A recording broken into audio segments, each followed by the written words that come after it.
Lapu-Lapu awardee, Dr. Pia Arboleda.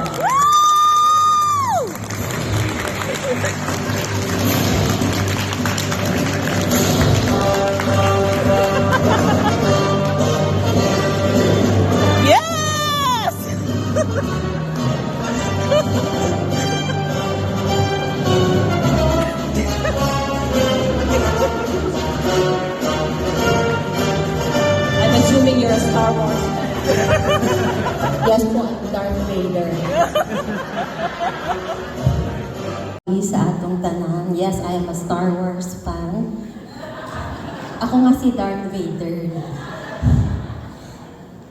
Maayong gabi sa atong tanan. Damo nga salamat sa Covo kag sa tanan sa opisyal para sa award nga ini. Salamat sa akong Mililani Mahjong Club nga upod ko ni Subong. Siyempre, typical Filipino, di ba laki lang na may Mahjong Club kagitya.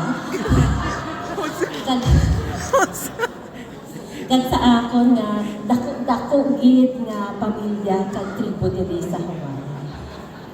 So nagka-karaoke lang ko sa balay, dason nag-abot ang email ni Kuya June. Siling niya, tagaan ka sang award. Siling ko, para lang sa kanta-kanta sa karaoke, di pala. It's not bad.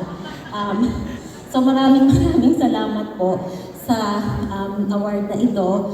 I thought I was just doing my duty, keeping my head down and serving the Filipino program. Pero maraming salamat po. I stand on the shoulders of my ancestor, Pelagio Crisostomo, Modesto de la Rama, Eduardo Pimentel Arboleda, Agustina Salazar, my grandparents, and Enrique Salazar Arboleda and Pilar Crisostomo, my parents. The Arboledas are a family of lawyers.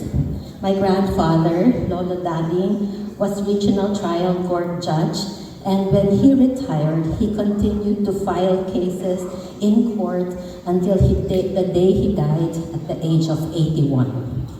They had 10 children, 9 boys and a girl. Of the boys, 6 were lawyers, including my father. My father taught me many things, but the most important thing he said was, right or wrong, I will defend you. But when push comes to shove, I hope I find you on the side of what is right. I try to heed this, though some days are difficult because sometimes you really want to strangle horrible people. When you see the news, I feel like, we have to use our Sith training and get rid of these evil people. But I channel my anger and frustration about the injustices we face today toward constructive action and community engagement. I believe that there is so much we can do for our people, our community, if we stand together.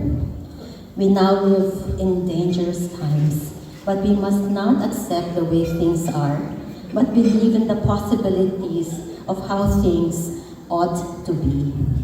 We plant seeds for trees we will never be able to sit under, but we do it anyway because we can envision our children and grandchildren sitting and playing there. Despite the chaos and discouraging state of the world today, we must carry on with conviction, vigilance, and excellence. Damo nga salamat. Maraming salamat po.